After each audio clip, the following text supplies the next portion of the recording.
So as noted, this is the UAW Labor for Palestine panel. If you are not looking for that, you are in the wrong session, I'm sorry.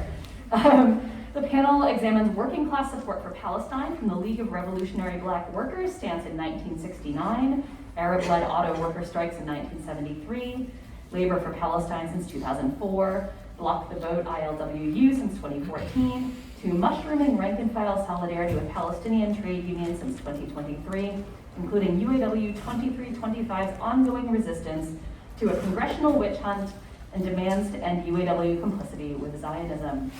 So in order of the way people are sitting and also the way they're going to speak at first, I have Michael Letwin, who is a public defender, former president of the Association of Legal Aid Attorneys, UAW 2235, a co-founder of Labor for Palestine, yes, and a member of UAW Labor for Palestine and NYC Labor for Palestine. Marcy Pedraza is an electrician at Ford Chicago Assembly Plant in Chicago, a member of UAW Local 551 and UAW Labor for Palestine, and Labor and Climate Advisor for the Southeast Environmental Task Force. Sherena Razek is president of the Graduate Labor Organization at Brown, co-founder of the Palestine Solidarity Caucus of AFT-RIFT Local 6516, and works with the Labor for Palestine National Network. And finally, last but not least, Sherena Razek is a member of GENU UAW, HAW UAW, and UAW Labor for Palestine, an organizing fellow with the U.S. Campaign for Palestinian Rights, and an international human rights lawyer and social scientist, drawing on her lived experience as an Egyptian American. So Michael, handing it over to you.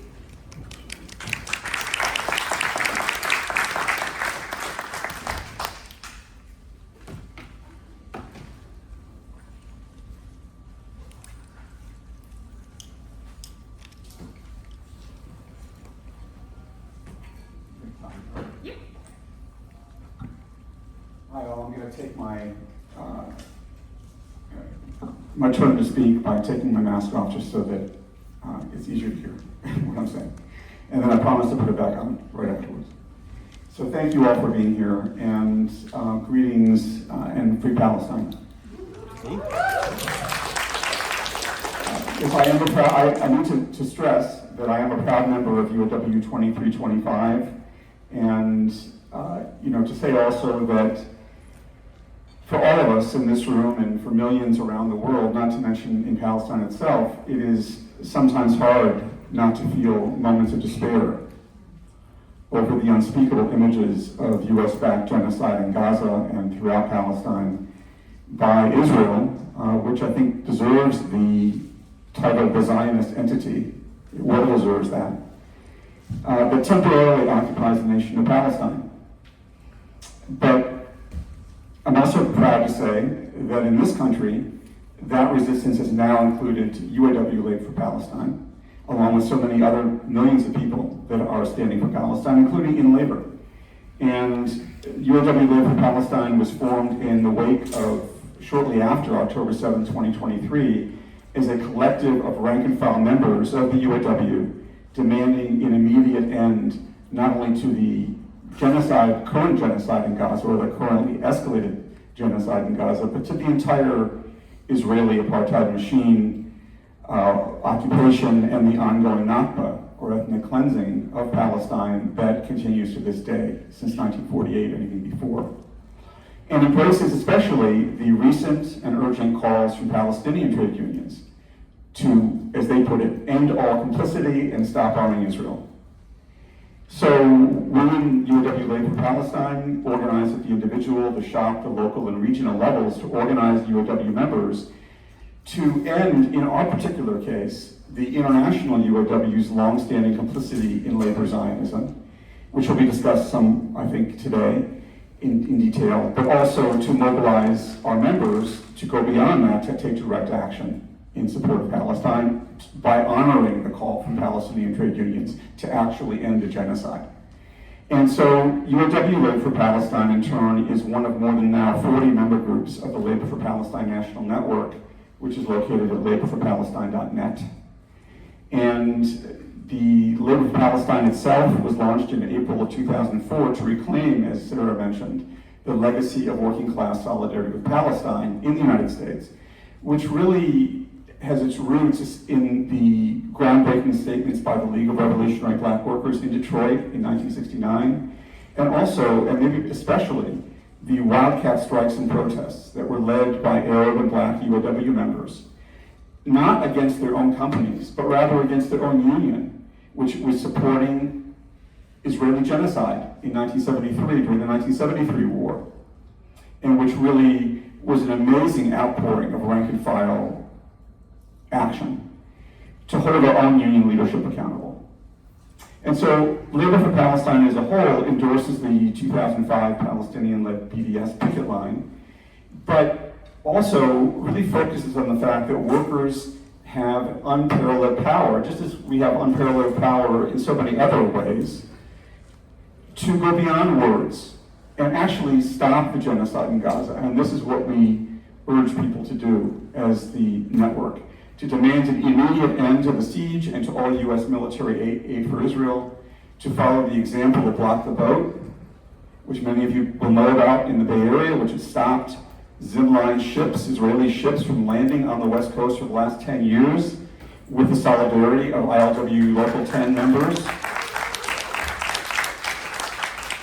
and to refuse to build or transport weapons just for Israel. To also respect the BDS picket line by severing ties with Israel's racist labor federation, the Histadrut, and its U.S. mouthpiece, the Jewish Labor Committee, and by divesting from Israel bonds, which so many of our unions own, including the UAW, and all industries connected with Zionist settler colonialism and occupation.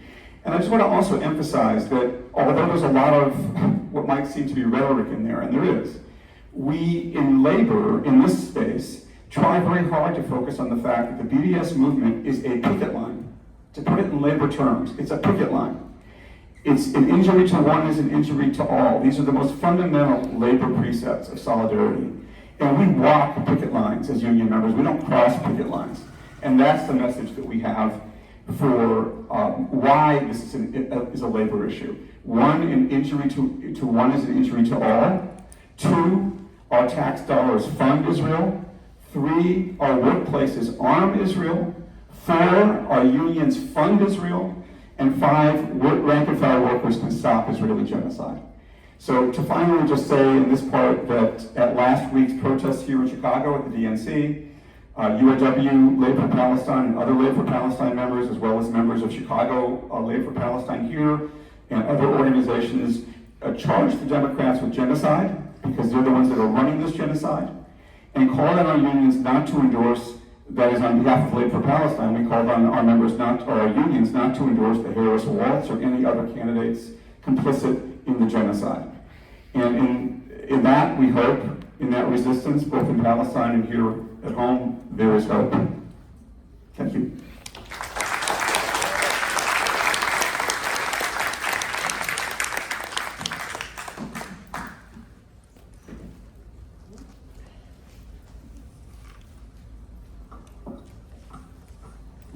Michael's pretty tall. Hi, everyone. Marcy Pedraza.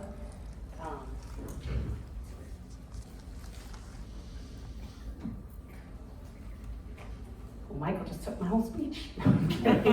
First off, I want to thank the Socialism Conference for having me come here and speak to you all today. Some familiar faces, so sorry if some of this is repetitive. I think this is probably the fifth or sixth time I told this story about what happened in my local 551, but you know, it's sad that I still have that we're still, you know, making these demands and trying to call out our unions to do the right thing, right, in our country, in our government. I've been an electrician 25 years, started on the outside, IBEW, then went into manufacturing, and always have leaned to the left in my politics. So it's constantly a challenge, you know, getting labor and the workers' labor movement on board with climate justice, with, you know, ending a genocide even, because most of us just want to like go to work and come home, take care of ourselves, our families. But when you think about what's going on in this world, you know, I just couldn't sit back and do nothing. And that's how I try to talk about it with workers. You know, how does this relate to them? You know, I have people asking me, well, what is really going on, and why should we care about this issue? You know, it's so far away, and I just, you know, have to be blunt and say, you know, people are dying. Like, our tax dollars are funding this genocide, and thousands of people, I mean, this was months ago, are being obliterated, and it's been going on for decades. It didn't just start, you know, on October 7th. And one of my first actions around Palestine was going on a bus trip to DC with a bunch of mostly Arab women from Chicago with the Arab American Action Network. And that was just so moving for me to be a part of that. And that was, I think, maybe 15 years ago. So when you know, it was great that back in, I think it was December, when the International Union and UAW and other unions were standing up and demanding a ceasefire, I said, well, maybe we could take it a step further and not just say ceasefire now. How about standing in solidarity with Palestinian workers and other trade unionists around the world that are demanding, you know, right, an end to aid to Israel, stop sending military aid. And like Michael said, we stand in solidarity with workers. We join picket lines. We don't cross them. So I wanted to propose this at Local 551 in Chicago, which, you know, we were part of the stand-up strike last fall, and everybody was still fired up from our strike and victories. But it's hard to get people together in a union meeting during December because of Christmas, and everybody's just tired. So finally in January, we had a quorum, and I brought this proposal together, which I must admit I didn't write all myself, because I got a lot of it it's straight from the Palestinian trade unionist demand, you know, the 5 demands that Michael mentioned, but also I copied and pasted from our other UAW siblings, you know, and grad students, legal aid, and I said, hey, can I use this? And they're like, yeah, go ahead. I didn't use all the pages they used, because I felt like if I'm gonna have a time at the mic in my union meeting, nobody's gonna listen after a couple minutes. So I went through this really quickly, and there was a couple comments that I could tell they were trying to push back. I'll talk a little bit more about that later. But it overwhelmingly passed, and you know, just saying all these demands was surprising. But the way this happened was I was talking about doing it right before the meeting, because I had other, you know, committee meetings beforehand. I was skilled trades, and then the women's and the organizing committee. I'm like, hey, I'm gonna pick up this proposal, and my union brother Scott Holison, I knew he was good for a second. I'm like, you're gonna second, right? He said, yeah. And then I just try to encourage everybody else to like support, and thankfully they did. But even though, you know, this is just one resolution, and it's about a lot more than that. And we could get into, you know, some of the pushback later, like I said, but basically, you know, our workers, we deserve good union jobs, right? We deserve a living wage, but we shouldn't have to sacrifice our moral compass for that. And thank you. And I was so inspired by the previous panel where my union sister, Jessie Kelly, was speaking at, and just, you know, talking about how are we gonna get to this just transition into a peace economy where we make things that are better for our communities and our planet instead of destroying human lives. And, you know, my daughter's school's falling apart. You know, I'm in the campaign for a New Green Schools campaign here in Chicago, like, and we live in a sacrifice zone, so that would be something that we can work towards, you know, building new schools and green schools and things like that. So thank you.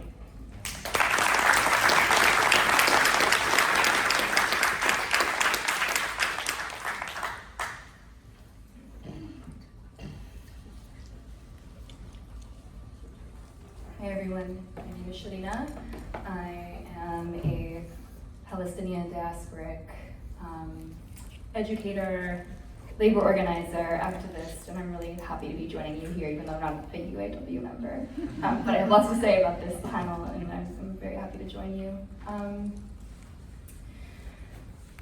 When I arrived in Ramallah last summer in June, is before October 7th, which we have to remember, Israel was air raiding Jenin, resilient Jenin.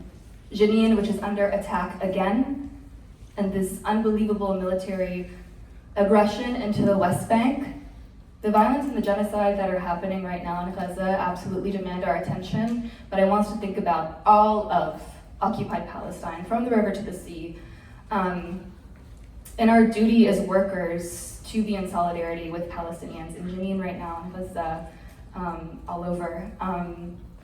So Jenin is under attack again. East Jenin's being evacuated right now. And it made me recall last summer when Israel was air raiding Jenin, that on my first day back in Palestine, a general strike was called, which is something that happens very often in Palestine. This is a society that can be mobilized and unified in an instant, and it's part of why the Palestinian society is so resilient and why we continue to survive and why we remain, because of this ability to mobilize. This is what an organized, resilient, resistant, revolutionary society demands. And so I think we have lots to learn from how Palestinians organize. So I'm gonna do a little history because I'm an academic, I apologize. Which, reminded me when I was there experiencing this general strike, the 1936 Palestinian general strike, which started on April 19th, 1936, and went all the way through October of the same year, which launched the Great Arab Revolt, which erupted in this resistance movement. And this, reminded me again then of the First Intifada, the boycotts of the First Intifada, the type of organization that was required to sustain a community that was trying to sever the economic stranglehold that Israel had over colonized Palestine. So, although it's not very often, although we're doing this here today, although it's not very often portrayed in this way, land and labor are the co-constitutive sites of struggle between the settler, colonial, racial, capitalist, ethno-national Israeli Zionist movement in Palestine and the indigenous Palestinian national struggle for liberation. The struggle is often framed as a land struggle, because it is, because settler colonialism is about land theft and acquisition, and takes the form of the elimination of the native, as Patrick Wolf tells us, who also taught us that settler colonialism is a structure, not an event. And this is correct, historically, materially, politically, but I also think that this is not really the whole picture. This understanding of settler colonialism can obscure the role that labor has played in the formation of all settler colonies, which were reliant on enslaved plantation labor as in the foundational and ongoing violence of this settler colony, or the exclusion and segregation of native labor in order to create autonomous settler economies on stolen or coercively purchased land, as is the case in Palestine. The state of Israel was declared in 1948, but the Zionist colonial project is much older than that, and this movement had put decades of work into cultivating the conditions for the total colonization of Palestine, to make the Zionist entity a viable state, to be built via the destruction of Palestine. The Jewish National Fund and what would become the Histadrut had to work together and closely with the financial and political backing of their imperial European partners to ensure that an ethno-nationalist colony could be built in conditions that were largely hostile to the formations of a capitalist, Jewish exclusive, or any really ethno-nationalist exclusive state in Palestine. Although Ottoman land reform had sort of paved the way for, at least for those first colonies and plantations to take hold. So the first struggles between European Jewish colonists and native Palestinian Arabs were labor struggles, right? And I'm saying this in order to make connections to the problems with organized labor here and the work of rank and file to overcome them. And I think we have incredible scholars like Robin D.G. Kelly, who talks about this long history and the failures actually of segregated labor, and our work and obligation and duty to overcome what these settler colonies try to do to defang our movements. And they do this because of the immense power in organized labor, in a unified political struggle towards liberation, that we as workers in the belly of this beast have a role to play in both here at home and across the world. I cannot begin to fathom how we're allowing billions of our dollars of working people's money to go to fund the extermination of a colonized people in an open air prison, right? So I think everyone's here because we understand the gravity of the situation and our role to play as organized labor. And also the role of established leadership in undermining our efforts. And that's also an age-old tradition that we're up against, and I'm just grateful to be in this struggle with you all.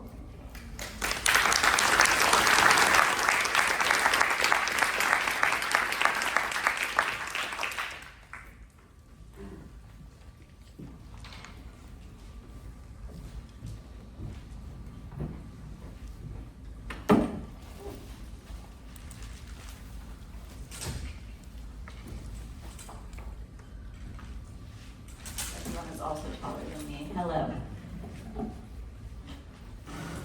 Okay. Hello, everyone. As Sarah introduced me, my name is Sherena Razek, and I am a unit member of UAW, which is the Graduate Student Workers Union at Northeastern University, a member of UAW, which is the Harvard Adjunct Faculty Union, both in Boston, and also a member and organizer with UAW Labor for Palestine and the U.S. Campaign for Palestinian Rights. I see many friendly faces here who I've met at previous actions, so I'm so happy to see you all again. I'm so happy to see new faces, and just thank you all for your commitment to the shared struggle. And thank you to the Socialism Conference for having us and for having me. So I think that in their introductions, Michael and Marcy covered a lot of the history of this movement for Labor for Palestine, for UAW Labor for Palestine, a lot of things. They did a great job. So I'm going to probably be a little bit shorter than them, but also just give you some context into what some of the locals I've been working with have been doing, and also just like my take on what's going on. So I'm going to say, first of all, that UAW Labor for Palestine, as Michael mentioned, has started organizing since October 7th and has been organizing for almost a year now, and that a year is truly far too long. 76 years is far too long. And that I think that we can all feel the growing frustration, anger, grief that this moment has brought for us, and also know that we need to keep working in this moment and keep pushing.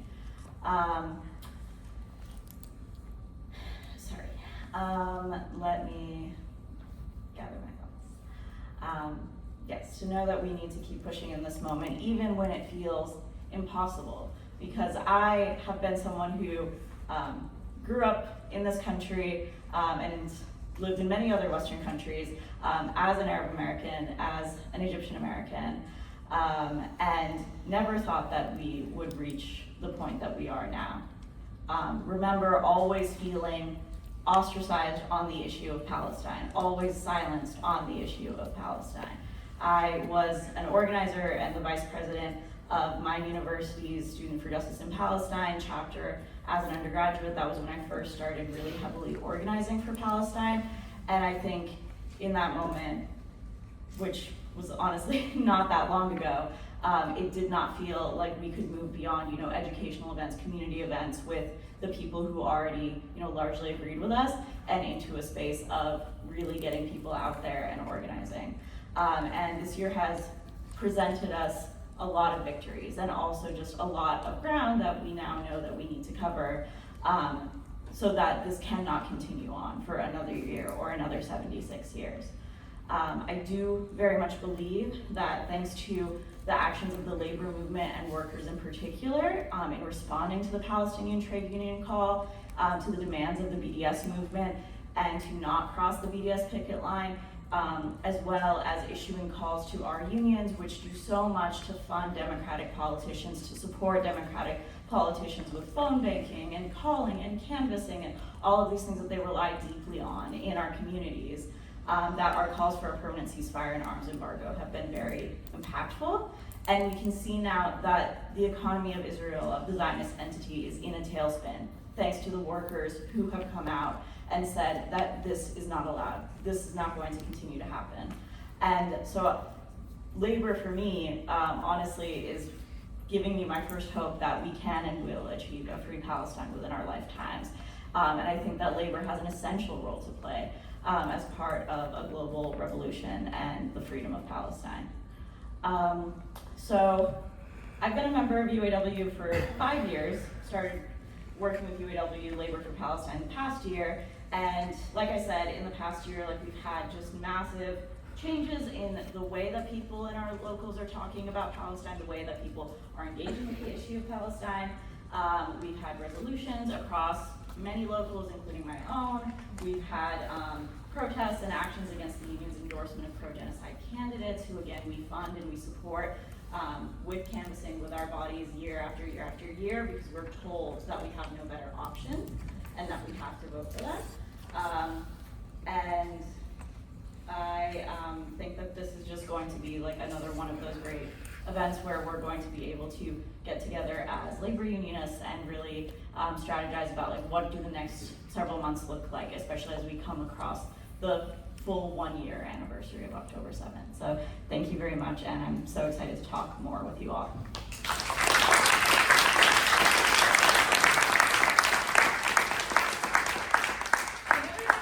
Me in the back of the room if I don't go to the mic, because it's going to be really annoying for me to stand up every time I have to ask a question. All right. Raise your hand back there if you can't hear me or anybody else at any point. Can you use the mic though? The one Well, these ones don't work. Oh, okay. Yes. That one works. Is it, I don't know. I think that one works too. Does it work? Yeah. All right. I don't know how to use a microphone. How about that? On that front then, yeah, so I have a few questions for the panel that I'm going to throw to everybody here, and then we will take questions, comments from the audience. Also, we are recording just so people know that that's happening when you are speaking to the audience. But first, I don't know who wants to take this one first, but what are the origins of labor for Palestine, and why focus on rank and file solidarity with Palestine? Michael would be great for that. So I tried to say a little bit about the origins of Labor for Palestine and some of the historical shoulders that we stand on, in doing that work now, going back more than half a century. But I think, I guess what I want to try to focus in on is, there are some unions that haven't even come out for ceasefire. I mean, international unions. And that, their kind of role in this is self-evident. It's less clear when it comes to the unions like ours, the UAW, and the other 6 or so international unions that have come out for not only ceasefire, but now recently for an arms embargo, which is obviously symbolically, a major step and is welcome. But the problem is, and the reason really why we have Labor for Palestine, and we can't just, rely on the union leaderships to deal with this, is that there's a huge gap between what UAW, for example, leadership says and what it has done or not done. Because remember, the call, from Palestinian trade unions is an urgent call. I mean, the May Day call came out and said, resolutions and conferences are not enough. We don't need that from you. What we need from you is to stop the genocide. You have the power, stop the genocide, stop arming Israel. And that's, I think, where the gap is really clear. So there are certain myths, for example, that come up about UAW history that you'll hear, that Walter Reuther and other UAW leaders championed civil rights, and that they were part of the Vietnam anti-war movement and the movement against apartheid South Africa, and that they were against the Iraq War. But the reality, historically, is that the UAW and other unions didn't actually lift a finger to stop the Vietnam War or the Iraq War, let alone Afghanistan. They betrayed the Mississippi Freedom Democratic Party, in 1964, and sought to silence the Student Nonviolent Coordinating Committee and practiced systemic racism towards black auto workers in Detroit that led to groups like the League of Revolutionary Black Workers and DRUM. And as mentioned above or earlier, the UAW leadership in particular has been complicit with Zionism for as long as the UAW has existed, and certainly since 1948. And what that's looked like is a strong commitment to labor Zionism, buying into every aspect of it and supporting Israel down the line. And there's a similar myth about today that you know, the UAW does have reform leadership, which many of us here supported. I think all of us in the UAW are part of UAWD, I think it's fair to say, here on this panel, which is what made Shawn Fain president of the UAW, and that's a good thing. But it also needs to be said that Shawn Fain and the other, you know, what I call the ceasefire unions, is not living up to the fact, you know, to its myth, to its reputation for having been the first, in our case, the UAW leadership, the first to call for a ceasefire of the major unions. And so in reality, you know, the UAW leaders have remained silent for months. It took us months to get them to issue a lot of rank and file pressure from people in this room and beyond, hundreds of rank and file UAW members to force the UAW to say they were for a ceasefire. But even then, that was not brought to the membership of the leadership. Most people in the UAW don't even know that the UAW has passed a ceasefire statement, or they're calling for an arms embargo. It hasn't spoken out to defend my local, the 2325, the public defenders in New York City, who were one of the first unions to call for supporting the Palestinian trade union call, and now are under congressional investigation for having done so. It hasn't stood up with the 4811 graduate students in California who went on strike a couple months ago around Palestine. And it's failed to mobilize members in the UAW who actually produce weapons for Israel. And it's not, you know, and do research for Israel, not because they want to, these members, because this is their jobs, and they don't have any say over that.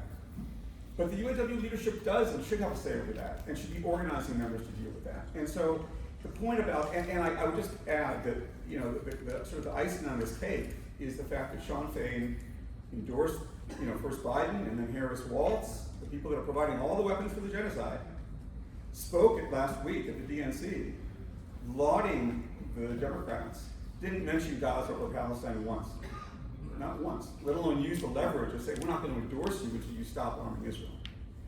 So what do you make of that? What do you do with that? And I think the answer for us is that that's why we have UAW Labor for Palestine. That's why rank and file work is so important throughout our unions, and why, in fact, the momentum of Labor for Palestine work has come from rank and file. And the difference between talking the talk and walking the walk is all that really matters. Nothing else matters.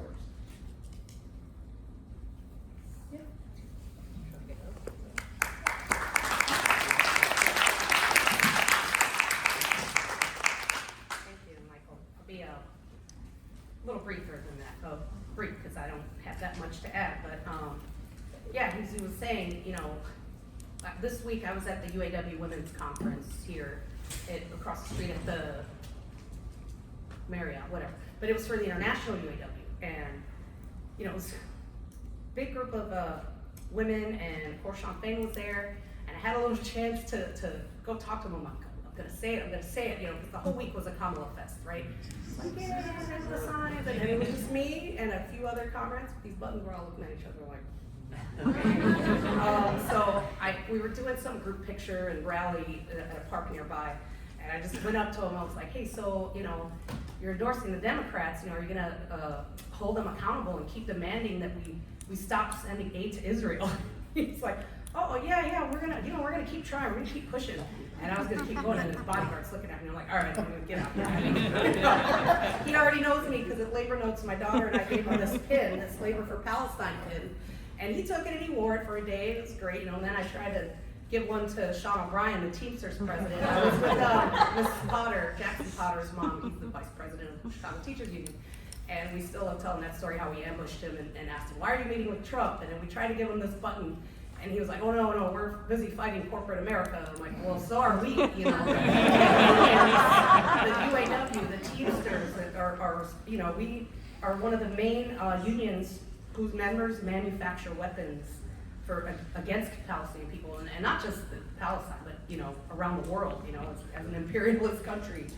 So anyway, but that's just what I was gonna say about that, and also trying to demand that our unions divest funds to Israel, which we tried that a couple months ago with our international had a vote to divest funds, and it wasn't a significant amount. I think it was maybe $500,000 or so, and you know, we reached out to our regional directors. It unfortunately did not pass, and I asked our Region 4 director, you know, why. I sent him a letter, and then I sent him a message, and And he wrote back, which was great, but he just said he felt like it didn't really make, it was gonna cost too much to divest in the end, like it would cost them more. I'm like, so you're putting a price on human lives, is what you're saying.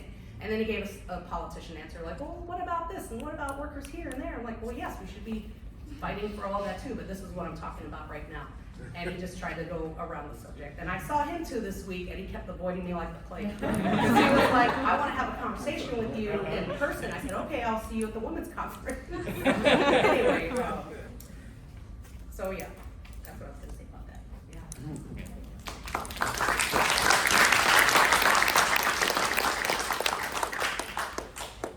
just a few things to add to this question and why we focus on rank and file. Organizing, that's where the power actually resides, right? Despite these illusions or despite these cults of personality in some cases of my union. That is where the power actually resides. That is where change will actually happen. And I think, you know, in my grad local, like we really try to have like a truly dedicated organizing model of union where, you know, these, like the statements we make are important, our political convictions are important, but if we're not talking one-on-one with our coworkers and our other union members, we don't get to the kind of organization that, you know, Palestinians have, where they can call a general strike when something happens. And like that's the kind of power that we need to build, and that's going to require us doing the organizing separate from the establishment unions, of which we are a part, right? I'm so proud to be a member of my local. I'm not proud of the AFT. So that's why we focus on rank and file. And the other thing I wanted to say about Labor for Palestine, Michael brought me on about a year ago now, and I think this network existing has been so beneficial, just first of all for morale, to see all of the workers across the country and the continent who are organizing and mobilizing in their workplaces, doing this kind of one-on-one stuff, the political education, the direct action, the work actions, knowing that we're not alone in this, because work can be very alienating and isolating. It's kind of the point, right, of capitalism. So having this network, I think, has also been so crucial to, you know, moving us to the point where we're now making interventions at national conventions, which, you know, fellow members of AFT for Palestine, we did, and, you know, it was our first go. We didn't win, but we made a step forward, and that's what matters. Yeah.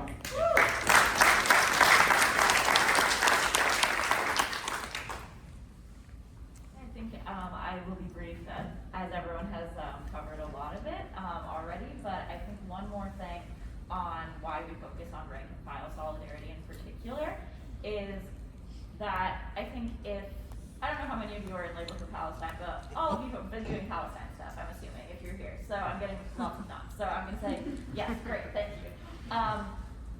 When you're working on the inside, you can see that between, you know, when we actually first started calling for a ceasefire statement, for instance, and when we got a ceasefire statement, is a period of months.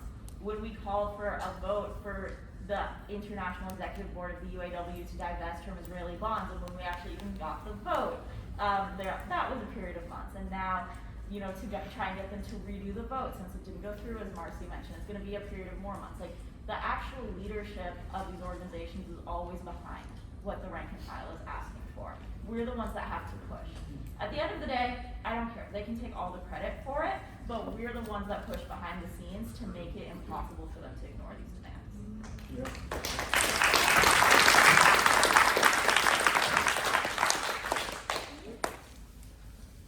Amazing. All right, so I'm just going to ask one more question of all of you, but this one might involve a few longer stories, because this is the question about how you've been organizing in your local unions and what pushback you all received.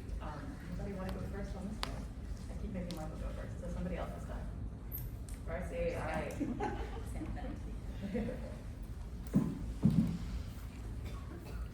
Okay, not for the fun stories.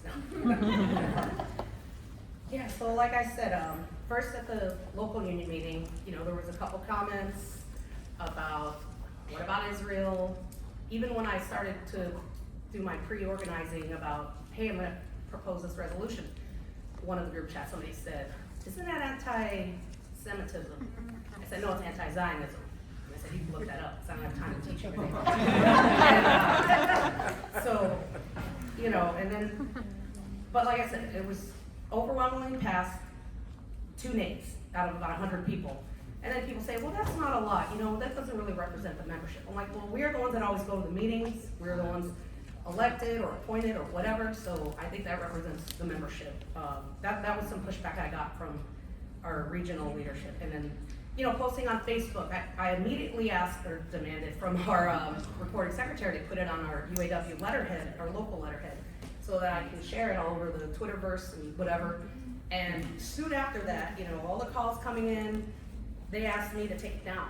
I'm like, what do you mean take it down? From the internet? Like, I don't know if you know how it works, but it's there. It's there. So I took it down our little private group pages because there were some, you know, mean, hateful comments that I didn't even want to answer. It just disgusted me. So I'm like, all right, I'll take it down from these pages that nobody else is seeing, but our rank and file membership. But that didn't mean I didn't keep pushing and posting things about actions going on, you know, in the city or even in the area. We did a rally at AM General in South Bend, Indiana, where it's a UAW shop that makes Humvees for Israel. And there was about, you know, the big marches in Chicago have been great and big crowds, but you know, these little ones are important too. Like there was about 100 people, not just from the Chicagoland, Northwest Indiana area. You know, environmentalists came out, workers came out, Arabs from mosques nearby and in the region came out, and it was a good turnout to protest this company, not the workers, to protest the company. And then when the like I said, our local executive board, I guess tried to, you know, say, well, we shouldn't put that out there, you know, whatever. I'm like, well, it passed, so it's out there. And then when I was talking to our regional director about the resolution and the divestment of funds, he said, well, didn't your resolution get rescinded? I'm like, by whom? He's like, oh, I don't know, the Illinois Zionists. I'm like, what is that? Illinois Nazis from the Blues Brothers. And how can somebody else outside of our local rescind our resolution? So I had one of my comrades who's more legal expertise than me look it up, Zach, and he's like, oh yeah, the NLRB rejected their request, but I think it's going back and forth in appeal. Anyway, like I said, it doesn't matter. The resolution passed in my eyes, and whether they want to take it back or not, it's out there, and it's just one shop, and it still needs to go further than that. You know, actions speak louder than words on paper, right? So, yeah, and just what gives me hope is, even with all the pushback, every once in a while I get a comment or a message, a private message, like, hey, I saw you out there at the march in the DNC. Let me know, and this is from a 551 member who I had no idea was interested in this at all, but you know, I met her on the picket lines last fall, and she's like, let me know when the next action is. I want to come out. I want to participate. So more workers are you know, listening and wanting to do something and get involved. And they even asked me, I don't know how you do it. Like one day we went to organize this shop in the suburbs, which is mostly undocumented Spanish-speaking workers that make parts for our cars. Small shop, 400 or 500 people. We did a rally that day. And I was trying to tell our 551, you know, coworkers, like, hey, I'm going to this rally today after the DNC. You want to come out? Like, no, man, I'm tired. You know, like, well, I'm tired too. But anyway, so that's what I was going to say about pushback.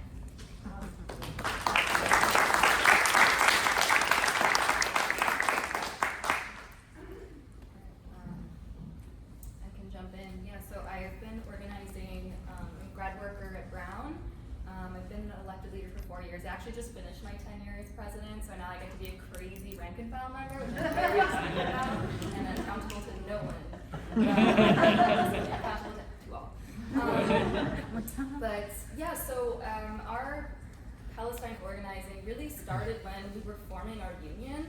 I was a first year at the time, and our Students for Justice in Palestine had actually pressured and lobbied and organized our university's ethical advisory committee to vote in favor of divestment back in 2019, which the president of the university has unceremoniously crushed since then. We're back in it since the encampment. But the story of our union's involvement in that is there were conversations amongst union organizers. This is like a really difficult campaign. Organizing grad workers is like herding cats. A lot of, you know, fickle autonomous beings. I love cats though, so I guess I was built for the job. But there was like a lot of conversation at the time between our organizers about what to do because this resolution or this undergraduate vote on divestment had just passed, and some folks were like, we need to win our union before we take a politically contentious stance on this issue. And we talked through it because that is a real concern to have, right? And we had been trying to organize, I wasn't there yet. In the broader history, grads at Brown have been trying to organize a union for years, and we were finally getting very close.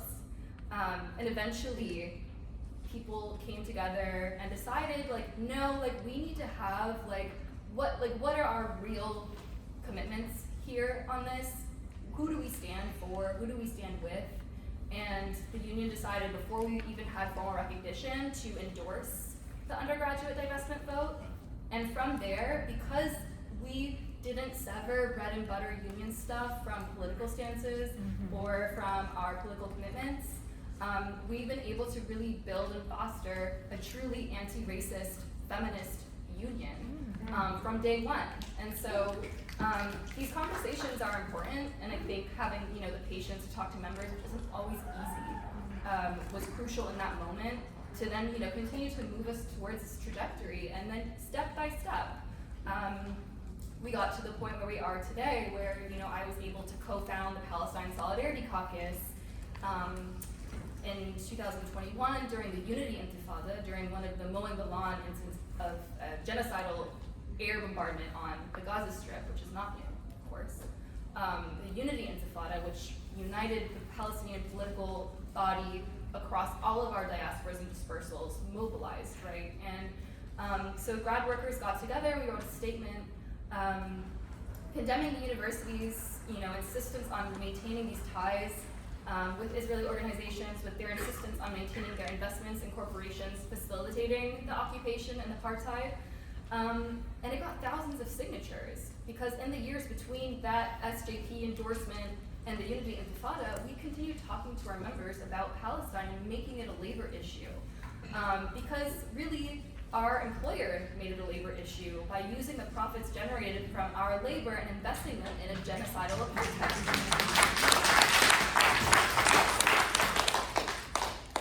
There's been pushback also, right?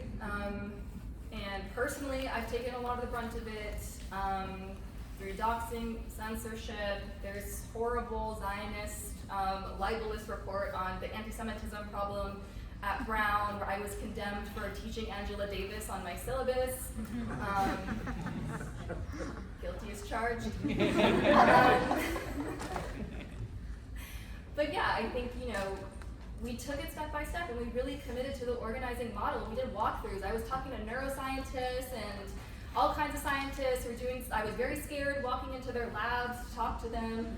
Because there's science, don't touch this or whatever, but I'm you're a coworker. We're in these isolated little units, but we work together, we have the same employer, we're facing a lot of the same struggles in our working conditions, and we have the right together to refuse the imperial conditions imposed on our labor.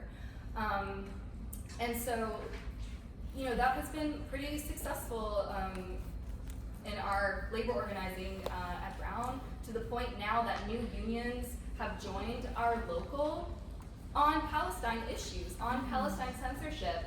The Brown Center for Students of Color undergraduate workers unionized last year because they faced censorship on some programming they wanted to do on Palestine. And they came to us and they said, what can we do to organize against this? We don't agree with this.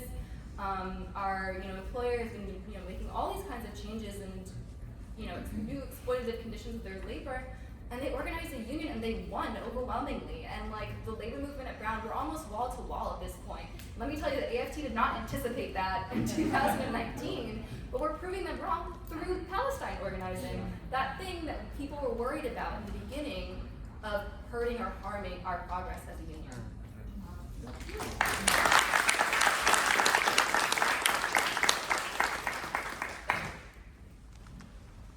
While we're on the topic of grad student organizing, it's a good time for me to jump in as well, having had similar experiences. So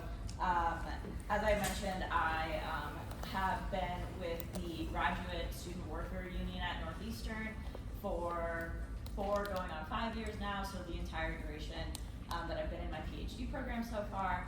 And it has been really hard to unionize Northeastern. If people know the history, it took us 8 years to get an election. It was just like egregious union busting from our employer. Like we would do a card drive, and then they would start to like implement like changes. They'd give like some random department some more money. They'd like call people into like a meeting and try and like talk them out and say like, oh, you don't need a union. Like we'll give you the stuff that you want if you just like, if you just work with us like one-on-one. We want to have this like intimate relationship with you, whatever. And then it's so horrible. And then, the whole thing would fall apart. And then we do a card drive again. And then we do it again. And then we do it again. To the point that people were like, I already signed a card. And it's like, no. You have to do this again. We're going to get an election. And it got to the point where we finally, in 2022, if I'm getting my years right, 2022 managed to get enough authorization cards. And we're like, okay, we're going to have an election. And the university did not want us to have an election. We went through these horrible NLRB hearings where, they brought in people from the university who said like all sorts of crazy shit, like, oh, they're not real workers, and like, there was like one person in our entire like 3,500 person unit that like worked at the fitness center as a yoga instructor, and they were like, they're all yoga instructors. Yoga instructors don't get a union. I'm like, what? Do you guys know? Also, yes, but also do you know how like grad school works? All sorts of stuff. And then we finally won our election in September of last year.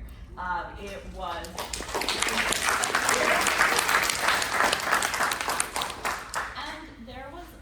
And then I went and I adjuncted at Harvard for a bit, and we won an election in spring 2024, the very next year.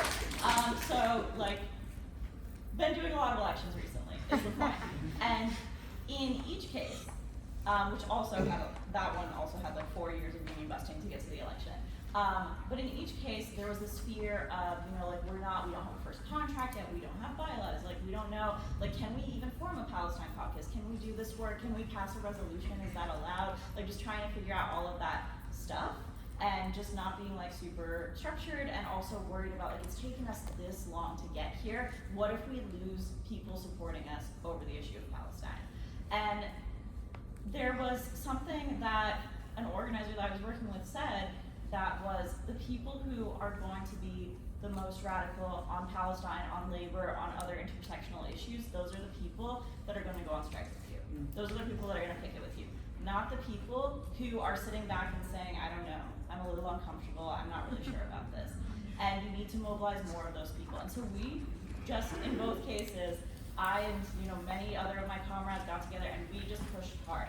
And we said, it doesn't matter if we lose a couple of Zionists in our unit who, revoke their authorization cards or say that they're not going to vote for us or whatever. Like, bye. Bitch, bye. We don't care. We are still going to win this, and we're going to win this because we're going to be principled, and that's going to drive more people, particularly people of color who have often felt disenfranchised by the traditional labor movement, into this local and into the organizing work. And it worked. And it has.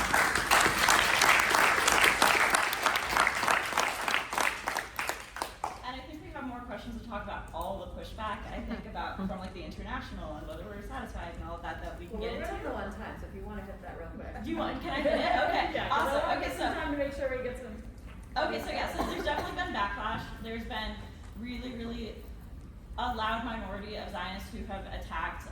They love to attack the Arab woman in the room. Sherena knows this. I know this. They love to go after us. They love to misinterpret everything that we say. And Try me. Like, yeah, and it's just like I'm not scared. you got nothing. Like, I'm a social scientist. I study human rights in the Middle East. Like, you really want to go head to head on whether or not this is a genocide? It's gonna be real fun.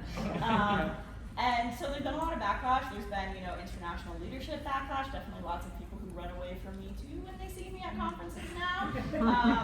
And also the very famous incident where I and two of my comrades, one of whom is in the same union as me at Northeastern, and another who's with the Columbia graduate student workers, protested the speech in which Jaffe announced that they were going to endorse Biden, and were, very aggressively dragged out by Secret Service, and you had all of these people chanting like UAW, UAW as we got dragged out. Like, it's not been pretty, and there have been threats. I also got in trouble for stuff that I taught, both at Harvard and at Northeastern, and I really just think, like, we're going to keep standing together in solidarity, we're going to keep pushing back, and we're going to win. That's the only way.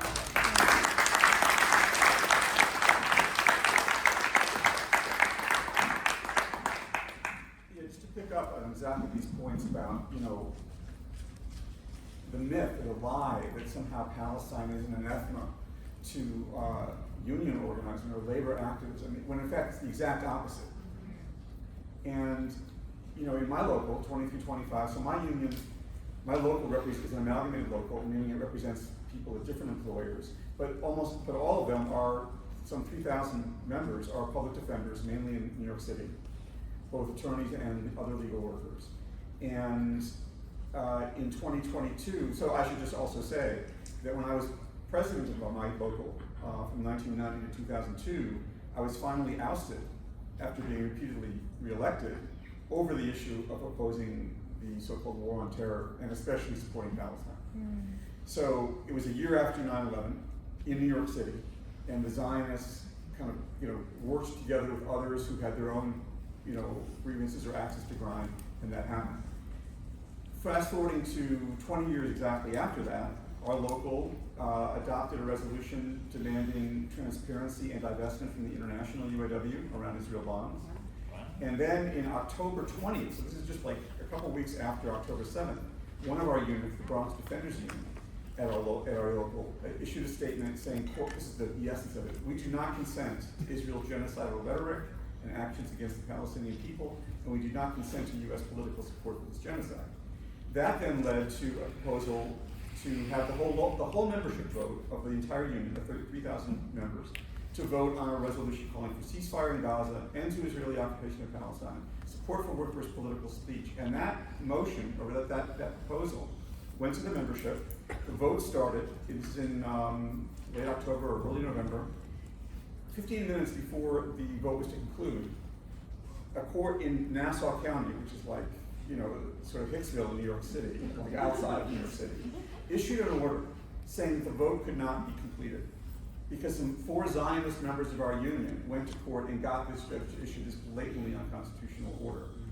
When that order was finally dissolved by a federal judge in Brooklyn, a few weeks later, the motion passed by a membership vote of 1,067 to 570. So it was a 65 to 35% landslide, basically saying we are public defenders. You think we're going to back off because some Zionist members got some hick court to say we couldn't do it? We do every day. Understand? Right. So the point I think is that and there's been a subsequent witch hunt now, which is in Congress, and they're trying to force us to. That's the committee that's been investigating the university. It's the same committee. So the point is, and there are still members of our union, the minority, who will say, well, you see, we shouldn't have done this because of all the backlash. But the reality is that this Palestine battle in our local has brought more activists, more young members into being activists in the union around all kinds of issues than had been the case for years. And just to give you an example, in May Day, we had a May Day rally for Palestine, oriented towards workers in New York City. And that rally had thousands of people, of whom I would say about 500 or 600 were UAW members in New York City who came out for this May Day for Palestine. Most of them members, I think, of my local. And the last thing I'll say about the example of this is that then a couple months ago, Bronx Defenders Union, which I mentioned earlier as being the first group to say something since October in our local, and took an incredibly strong, no holds barred, none of this kind of just, we're just for ceasefire, but we condemn Hamas, none of that. Or use the energy that they had gotten by organizing around Palestine, of their young membership in the Bronx, to win an amazing contract battle, where they basically forced management, which had been set up, by the way, by Giuliani to break our strike in 1994, but now was being confronted by this militant, incredibly diverse, largely people of color-led union, to basically say, if you don't do this, we're going to strike. And they held one-day strikes, and they forced management to back down, and they got an amazing contract. So I just think it goes to the point that others here have made, that it's a lie that somehow Palestine detracts from. No, Palestine frees us all, as the phrase goes, and this is an example of that.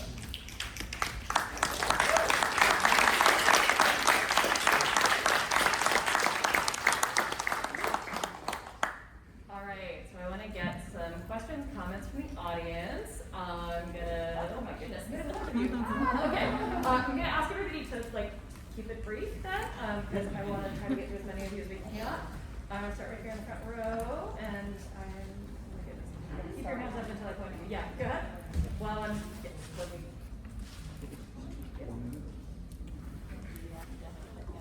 just a comment, not a question, and then talk for 30 minutes. Yeah, you know. Sure. Okay. Great. You guys want to get up? Go ahead, please, because we'll run out of time for doing logistics. Go ahead. My name is Harrison. I'm part of a group called the Miles Communist Union. One thing I wanted to talk about is, permanent ceasefire, ending arms to Israel are very important political demands. And it seems to me that in order for, not just for individual unions, but for really the labor movement as a whole, to really unify and push their political demands in a strong way, ultimately there's a need for an independent labor party. Historically, I think different union leaders have called for, pushing the Democrats or pushing the Republicans to do that. And repeatedly, it's ended up not doing anything, and they end up trying to co-opt the energy from the union movement. And even what you all have been talking about with how the UAW leaders and even Teamsters leaders have chosen the Democrats or Republicans over their own union members. So my question is, how can we build up to really forming an independent labor party?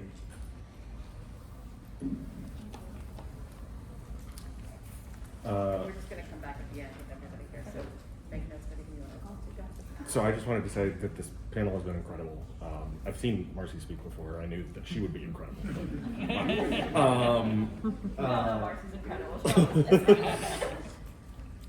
First of all, the Brown story is just have you guys written something about this where we could? My life story. Yeah, it's something that I wish.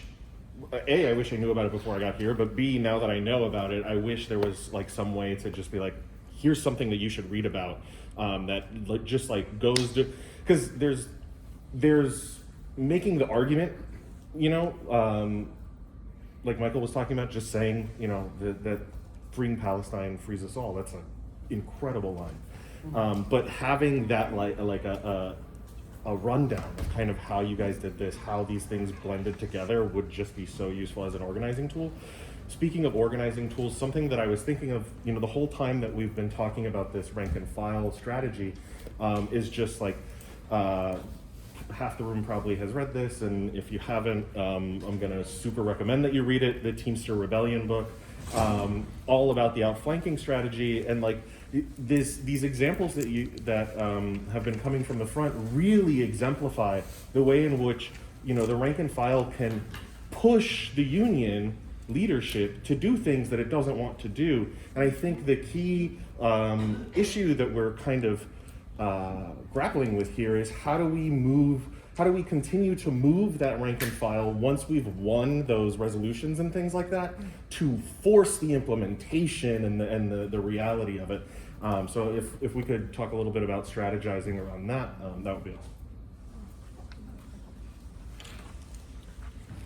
Hi, my name's Tony.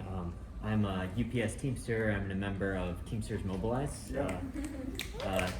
I'm relatively new Union Reform Caucus and left-wing opposition caucus within the Teamsters Union, who's called for push for Palestine solidarity statements, ceasefire statements, and so forth in our union. In our other reform caucuses like TDU, and face a lot of the same repression that y'all have talked about. So I really appreciate the courage and the resiliency that you guys have. You're really leading the way for the U.S. labor movement in this really important political demand. which, as you noted, Michael, has so much import for the development of the U.S. Labor movement overall. But my question had to do, similar to Harrison's, was how do we build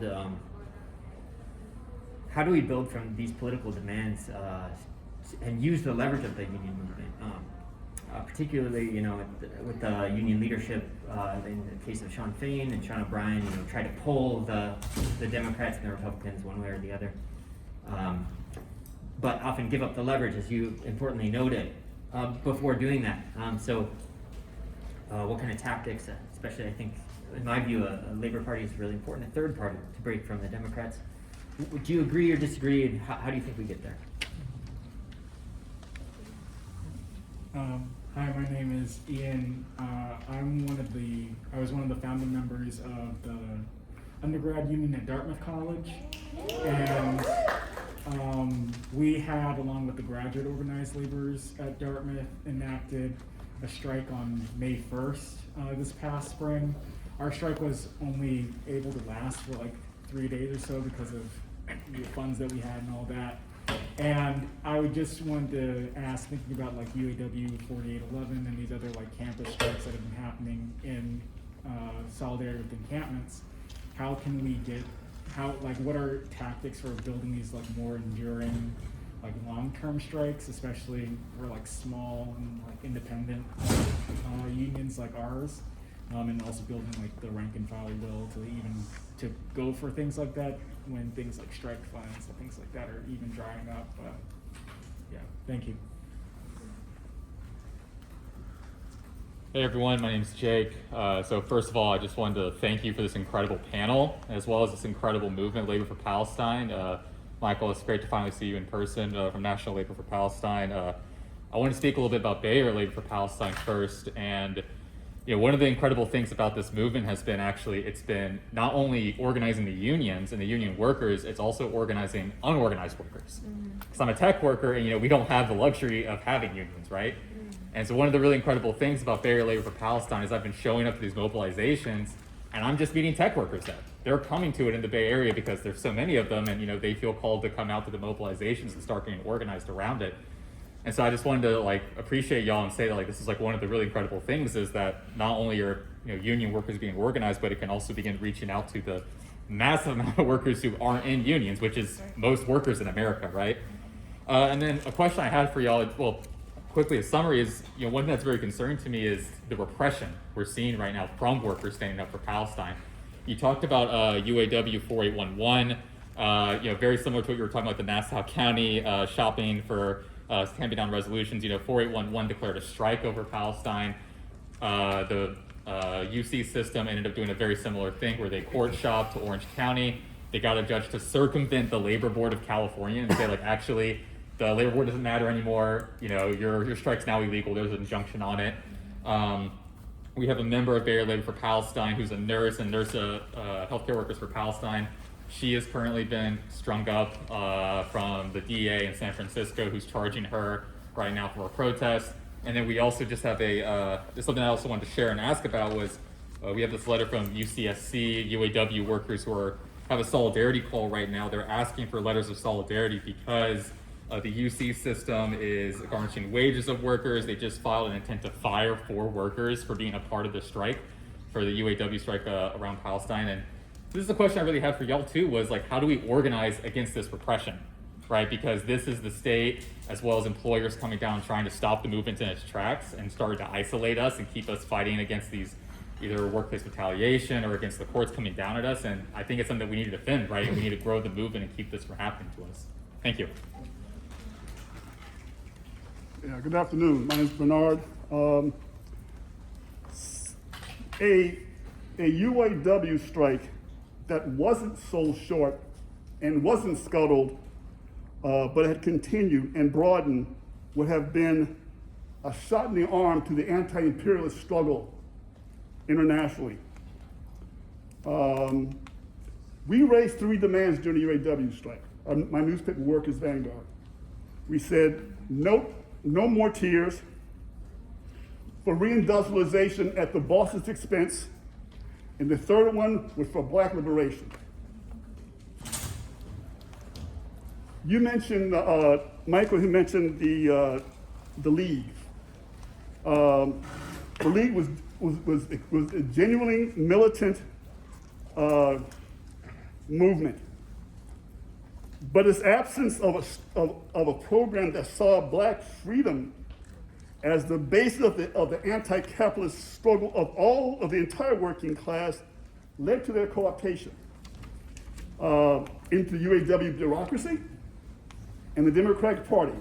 You've been around long enough, you know, one time General Baker ran as a communist, 2 years later he ran as a Democrat. Fame scuttled the UAW strike and rushed to the Chicago area that same day to embrace Genocide Joe. That was his commitment to US imperialism. And that his commitment to US imperialism and also betrayal of his of the working class in his union. How to get labor into a position where it can make real advances. I'm gonna have to wrap it up. Oh, really? Long line behind you. Okay, okay. Sorry. Okay.